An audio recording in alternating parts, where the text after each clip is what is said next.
welcome back to the Pretty Normal Me vlog. I'm Clarkson and today I wanted to talk about the things that inspire me. I basically just wanted to make this for people who just feel a little bit like they're in a lull, or they could just do with a bit of a boost or a kick up the arse or whatever you want to call it.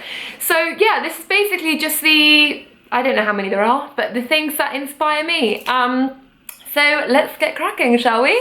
Number one, Twitter. More specifically, the people on it. I'm sure that the industry, the company is very inspiring, but I right now want to focus on the people that I follow. I can't list everyone that inspires me because this will be a movie more than a vlog. I am really loving being on Twitter right now, surrounded by people who are doing similar things to me, doing amazing blogs, doing great, not that mine's amazing, I'm not saying oh, we all have amazing blogs, I'm just saying people who run amazing blogs and people who are working so hard, celebrities that I admire. I'm just flipping loving seeing Twitter at the moment, particularly actually, and I don't want to get political, so I'm not going to stay political, but with everything happening in America right now, with Donald Trump, with the protests, with the marches, it's such a cool place to be online, having people express their opinions, being funny about it, but being so passionate and powerful is so great. I am actually constantly inspired by everything that I see on Twitter. I follow a lot of other bloggers and I find, I will name a couple who I think really deserve the shout out, would be Dorkface blog, for example, is the one that springs to my mind. It's run by a girl called Gemma.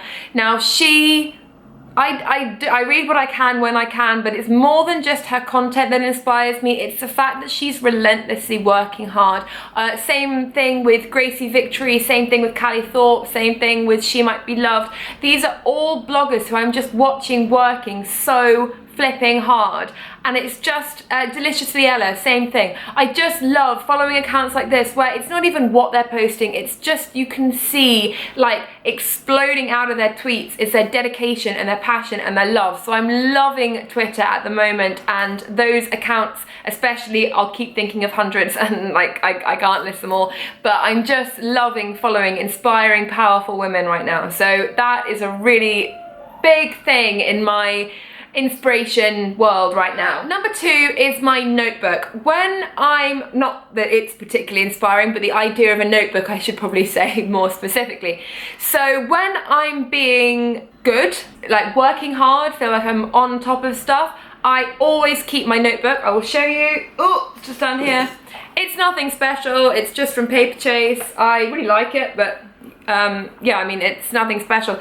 But basically, I write down absolutely everything for putting up a blog post. When I'm really on it and I'm feeling inspired, I take this everywhere with me. When people are talking to me, I'm gathering their ideas, I'm writing them down. When I have a good idea, no matter what time of day it is, it's on my bedside table, I write it down. When I'm in a lull, as I was a couple of weeks ago, I wasn't taking notes, and that for me is a huge alarm bell that something creatively isn't gelling right now. So I think keeping notes of absolutely everything, not even a diary, but just things that are inspiring me, ideas that I have, writing them all down is really, really great. So I think that is a really great thing. If you work in a creative industry, or like I say, you have a hobby or whatever it is, I think writing everything down is so important. Having a notebook with you at all times is so important. So that is a big thing for me. Number three, something else that's inspiring me at the moment is learning. Now, this might sound a little silly, but I am trying to, well, I mean, I think everyone should do this in their lives, but right now I'm really trying to learn more. I'm not at school, I haven't gone back to school and not told anyone. I'm not doing a degree or anything serious, but what I am just trying to learn is little things. Now, this might not seem like a very big thing to a lot of people, but I'm trying to learn how to do my makeup better. I'm learning almost a sort of science of it. I would call it a science, you know, where the creases, where the contours should go, where this should go, what brands are good. I'm really enjoying learning that. I'm learning how to cook better. I'm learning what I should be eating and when. I'm learning what protein I should be eating, how much of it I should be having. Brackets here. I'm using my Fitness Pal to really help me, and I would advise anyone who wants to understand sort of nutrients and calories and sort of what's in your food a bit better, I'd advise using an app like that. But I'm finding that so interesting, and it's making me excited to eat. Much like the makeup thing is making me excited to put my makeup on. I'm learning how to take better photos. I've always loved photography, and I obviously love my blog, so I'm trying to bring the two things together. But you don't just pick it up like out of nowhere, because that would be too easy, right? So I'm really trying to like learn how to do that. I'm learning lighting, I'm learning backgrounds, I'm learning focusing. I'm just trying to like basically learn everything a little bit more, teach myself a little bit more, learn a little bit more, and I'm having so much fun doing that. So I think learning something new is a really, really great way of inspiring. I've got a friend learning Italian. I mean, that's freaking awesome. I'm not gonna go and do that because quite frankly, my brain would explode and my accent would give me away. But it's that kind of thing that I think is really, really cool and really helpful and really inspiring. Number 4, I think, is my exercise focus. Now, I am not saying, because I'm not an asshole, go and do exercise. If you are not an exercise lover, if you don't do exercise, then skip over this bit, no hard feelings. For me, at the moment, it's not even the actual exercise that I'm doing. It's not like, oh my God, I feel like a better human being since I started exercise. It's not the endorphins, it's not any of that shit. It's the focus. It's something for me that's becoming, I drew this comparison the other day. Since I've started properly exercising, I feel like I'm becoming very connected with my body. I feel for the first time ever, less like my body's an electric screwdriver that I don't understand how to use, and more like my iPhone that I use every day. I am for the first time truly understanding what it means to use a tricep or what my hamstring is, and as a result I think I'm feeling much more inspired to use my body for good, if that makes sense. Not that I was using it for bad before, but just to use it in better ways and to do better things, I think would probably be, I don't know if I'm explaining that well, but I am really, really loving my exercise focus. More than the exercise, I think the focus is the bit that we need to focus on. I think it's like the concentration, the effort that I'm having to put in, and the fact that you do see results. Like, I've been doing it for 5 weeks and I'm actually starting to see muscles. That's never happened to me before, like never, you know, never really. And I think the fact that I know what they are and I know what to do with them is a really cool thing. So my focus on exercise is a biggie for me right now. Number 5 on my list is tidying. Now, my house isn't immaculate, my house is never immaculate. I'm a really, really, really messy, unorganized person, so I'm not saying sort of developing a sort of mild cleaning obsession is necessarily the answer, but I am becoming a little bit obsessed with this idea of feng shui and haigi. Like, I don't know if I'm pronouncing that right. I'm a little bit late to the party. I'm really late to the party, but it's little things. Yesterday I stripped my entire sofa and put all the sofa cushions in the wash, and we went out and bought some flowers for our bedroom, and I hoovered near the skirting boards in the kitchen and wiped down the outside of the cupboards. I'm basically giving my house a slow motion spring clean, which, seeing as we're coming into spring, seems about right, but I'm finding that to be great because my workspace is becoming more, well, not even my workspace, because my life is just becoming more lovely to be in. My house is becoming a nicer place, and I'm finding that much more creative, much more inspiring, much more exciting. I think when you walk into a house that's dusty and dirty and a bit smelly, you're a bit like, okay, why am I here? Am I ever gonna get anything done? No, probably not. But when I'm walking into the house and it feels fresh and clean and I'm excited and I'm proud of it and I love it, I think I feel much more inspired and I get a lot more done. So although the actual tidying part or actual cleaning part is not inspiring, not fun at all, the end result I'd say is worth it times a million. Like, I'm really enjoying having a house that I am proud of. I'm becoming house proud. So I find that to be quite an inspiring, I don't know if I'm overusing the word now, but I'm finding having that, a creative space, a nice place that I want to be, I feel inspired when I'm in it. So I suppose that is that's a thing. Now, number 6 is actually a product that I haven't actually used it yet, but I know I'm about to be inspired by it, so I thought I would share what I've got. The Happiness Planner. This is the 52-week journal. Yes, I'm missing nail varnish on that finger, please don't judge me. It just says on it, focus on what makes you happy. I've never used a happiness planner, I've never written a diary, I've never done anything like that, which does surprise a lot of people considering I run a blog. But I have just realized for a long time that although my work life is quite organized, my personal life in terms of my mental health, my happiness, my inspiration is slightly less organized. I am totally blind at the moment and just going for it, like feeling in the dark. So I thought this diary would really help. I didn't want to use it until I had shown it in the video because I didn't want all of my vulnerable little secrets being shared, but I'm already incredibly excited by the idea of filling it out, and I think I will do a separate blog post on this diary. Have a look in the coming weeks, but just so you know, or coming weeks, coming days, but just so you know, I mean, the first page is what makes you happy and you make a list. The second one is what makes you unhappy and you make a list. Third one, strengths.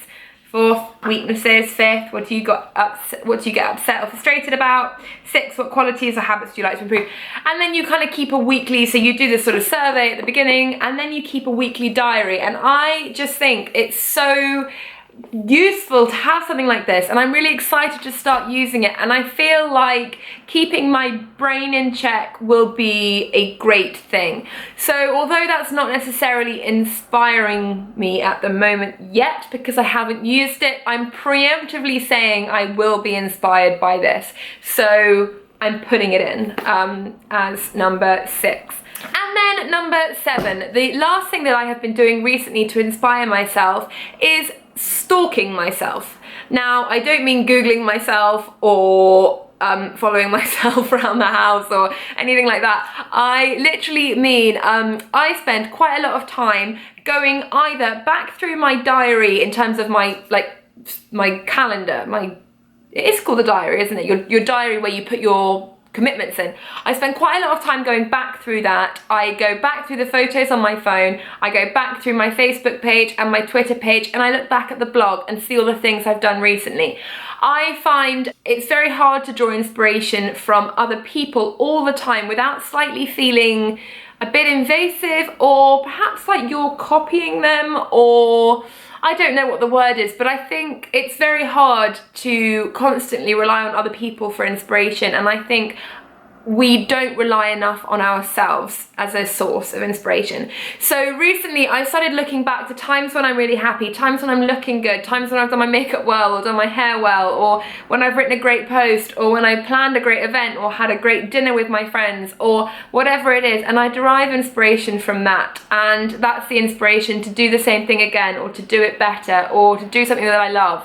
And I think that's a really, really nice thing to do, and that is sort of satisfying. I mean, every point I've made, sort of almost every point, you derive inspiration from yourself, you know, but I think that for me, like looking internally a lot of the time and knowing what I'm capable of, like imagining myself somewhere, remembering where I have been, I think that's really great and can be very inspiring if done right, if we focus on the good things, which we should always do anyway. So there we go, those are the 7 things that are inspiring me at the moment. They do change, no doubt, other ones will pop up, well, probably the minute I turn this camera off, because that's the way the world works, isn't it? But yeah, those are the things right now that are causing my light bulb moments and keeping me going. The only thing I want to say about inspiration really quickly is obviously the hashtag inspiration is probably almost like bordering on abused. It's used so much. And I think a lot of us associate it with like body goals or fitness inspo or whatever it is. I think it's worth remembering that there is more to inspiration than losing weight or looking good. I think inspiration is something that needs to be maintained at all times. It's not just something you need on a Monday morning to get you to the gym. It's something that you need to keep your creative head on and to keep happy and to keep excited by life. So I don't want you to feel when you see the inspo hashtag or word that you're totally talking about exercise or about how you should look or any of that stuff. I think it should be remembered as something that is actually crucial and something that should be maintained rather than like cherry picked as and when seems suitable. I think we need to stop just looking for quick fixes. And by that I mean a photo of like fat you on the fridge. Like that should not be inspiration. Inspiration should be derived every single day. You should be surrounded by people that inspire you. Your friends should inspire you. My friends inspire me. I didn't put them on the list. I should have put them on the list. My friends inspire me all the time. But I think you just need to remember that inspiration should be something that surrounds you all the time and not something that you should just be looking for in a blind panic, lastminute.com. You should be working towards a life where you're just surrounded by it. Yeah, so those are the 7, 8 if you include my friends, which I definitely should. 7 things are really 8 things that are really inspiring me at the moment. I would love it if you could leave in the comments the things that are inspiring you at the moment as well. I think it's definitely something that we should talk about. It's definitely something we should be sharing. We shouldn't be holding on to our little inspiration secrets. So if you've got something that you're finding really great, please tell me or comment so I can see it, but also so anyone else reading the comments can see it as well, because I've definitely missed a lot of helpful things off here. These were just the things that are working for me right now. Please also subscribe, because as you know, that makes me happier than anything in the whole world. That makes me really happy. So please subscribe, because that would be amazing. And yeah, obviously please let me know what you'd like to see next, because that makes me well, that makes me sure that I'm getting it right if someone can tell me what they want to see. And yeah, come find us on Facebook, Twitter, Instagram, all that. I'm around. There we go. Guys, I hope you enjoyed watching this. Thank you so much for sticking it out. Please, like I say, subscribe, and I will see you on Sunday with a new video. All my love, take care, have a great rest of the week. Mwah.